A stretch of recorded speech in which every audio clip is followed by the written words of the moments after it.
दोस्तों, ईरान में रहबरे इनकलाब आयतुल्लाह अली खामेनी की अंतिम विदाई में ऐसा जन सैलाब उमड़ा कि दुनिया हैरान रह गई। खुद डोनाल्ड ट्रंप ने भी भीड़ देखकर हैरानी जताई। जनाजे में खामेनी के तीनों बेटे शामिल हुए, जबकि top IRGC commander Ahmad Vahidi की मौजूदगी ने पूरी दुनिया का ध्यान खींच लिया। और इस बीच रूस ने ईरान के समर्थन में ऐसा बयान दिया है जिससे अमेरिका इजराइल को भी टेंशन में डाल दिया है। परमाणु से भी खतरनाक हथियार ईरान के पास। और तेहरान में हमास व हिजबुल्लाह के नेताओं के साथ क्या बड़ी बैठक हुई, जानेंगे पूरी रिपोर्ट। तो आप मेरे साथ इस वीडियो के आखिर तक बने रहें। तो बिना समय गवाए शुरू करते हैं। दोस्तों, ईरान के रहबरे इनकलाब अली खामेनी के अंतिम विदाई में लाखों लोगों का सैलाब उमड़ पड़ा। सिर्फ ईरान ही नहीं बल्कि कई दूसरे देशों से भी लोग उन्हें आखिरी सलाम पेश करने तेहरान पहुंचे। दोस्तों, लोगों की इतनी बड़ी तादाद देख खुद डोनाल्ड ट्रंप भी हैरान रह गए। उन्होंने इसको लेकर एक बयान भी जारी किया है जो काफी हैरानी भी हो रही। उन्होंने कहा, मैंने सोचा था कि शायद लोग खामेनी से नफरत करते हैं, उनकी मौत पर लोग खुश होंगे। ये तो कुछ अलग ही नजारा है। मतलब रोते हुए लोगों को देखकर ट्रंप खुद हैरान है। रविवार को तेहरान के इमाम खुमैनी मुसल्ला में उनके जनाजे की नमाज अदा की गई। इस नमाज की इमामत वरिष्ठ मर्जा आयतुल्लाह जाफर सोबहानी ने कराई।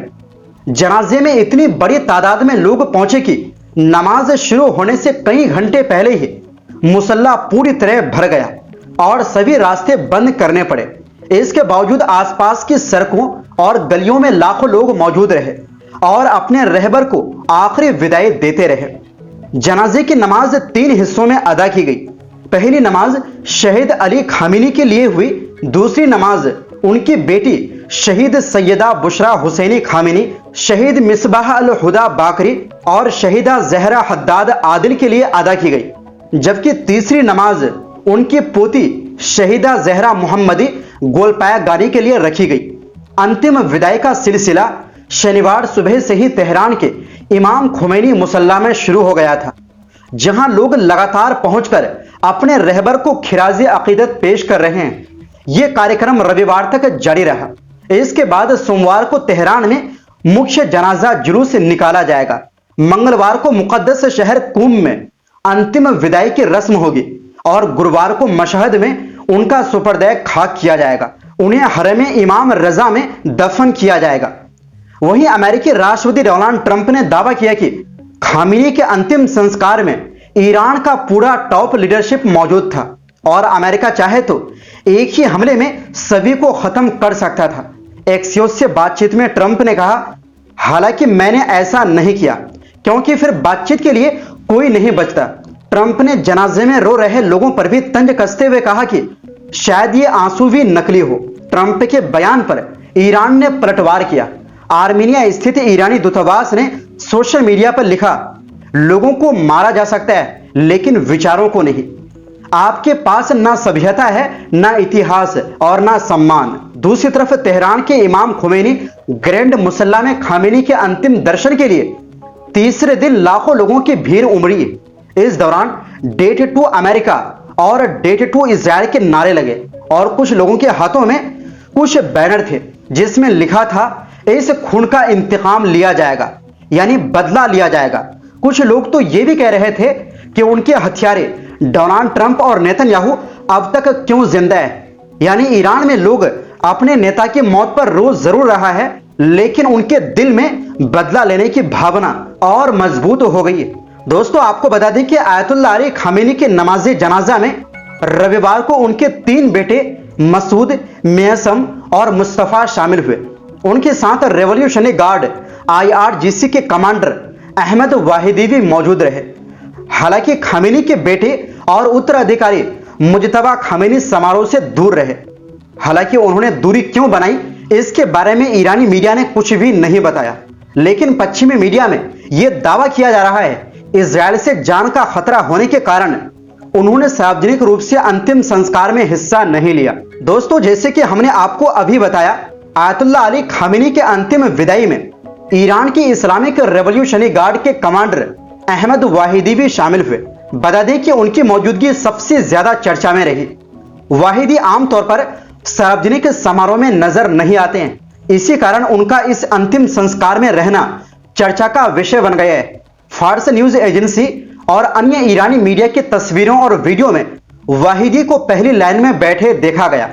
समारोह में कई लोग उनके साथ तस्वीरें खिंचवाते भी नजर आए।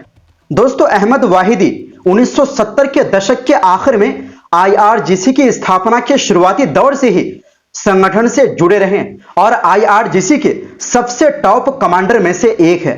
1980 के दशक में उन्होंने खुफिया और सैन्य क्षेत्र में कई अहम जिम्मेदारियां संभाली और रिपोर्टों के मुताबिक 1988 से 1997 तक उन्होंने IRGC की कुदस फोर्स का भी नेतृत्व किया था।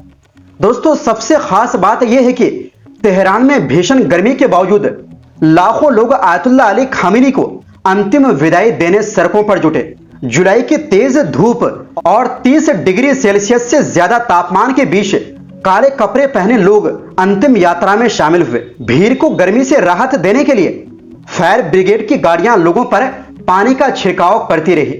वहीं जगह जगह तरबूज और कोल्ड ड्रिंक्स बांटे गए। ईरानी रेड क्रिसेंट सोसाइटी ने लोगों के लिए हीट स्ट्रोक से बचने की सलाह जारी की। लोगों से धक्का मुक्की से बचने और जुलूस के साथ धीरे धीरे आगे बढ़ने की अपील की गई। और इसी बीच ईरानी सेना के ब्रिगेडियर जनरल मोहम्मद अकर मीनिया ने कहा कि सीज फायर का इस्तेमाल सेना की ताकत बढ़ाने में किया जा रहा है। उन्होंने कहा, हम एक पल भी बर्बाद नहीं करेंगे और अपनी सैन्य तैयारियां लगातार मजबूत करेंगे। अकर मीनिया ने अमेरिका और इजरायल को चेतावनी देते हुए कहा, अगर दुश्मन ने कोई गलती की तो ईरानी आर्मड फोर्स उसे करारा और निर्णायक जवाब देंगे। लेकिन यहां पर दोस्तों, ईरान को रूस की तरफ से खुला समर्थन मिला है। यानी जहां एक तरफ पूर्व सुप्रीम लीडर के अंतिम विदाई की रस्म अदा की जा रही है, तो दूसरी तरफ रूस ने खुलेआम ईरान के सपोर्ट में अमेरिका और इजरायल को सख्त संदेश दिया है। रूस के पूर्व राष्ट्रपति और सुरक्षा परिषद के उपाध्यक्ष दिमित्री मेदवेदेव ने कहा कि बाब अल मंदेब स्ट्रेट भी ईरान का बड़ा रणनीतिक हथियार है। आपको बता दें कि मेदवेदेव अली खामिनी के अंतिम विदाई में शामिल हुए थे। मेदवेदेव ने कहा, उम्मीद है कि हालात वहां तक नहीं पहुंचेंगे, लेकिन क्षेत्र में टकराव चाहने वाले देशों को इसे याद रखना चाहिए। उनके मुताबिक पश्चिम एशिया में युद्ध बढ़ा तो इस अहम समुद्री मार्ग से जहाजों की आवाजाही प्रभावित हो सकती है।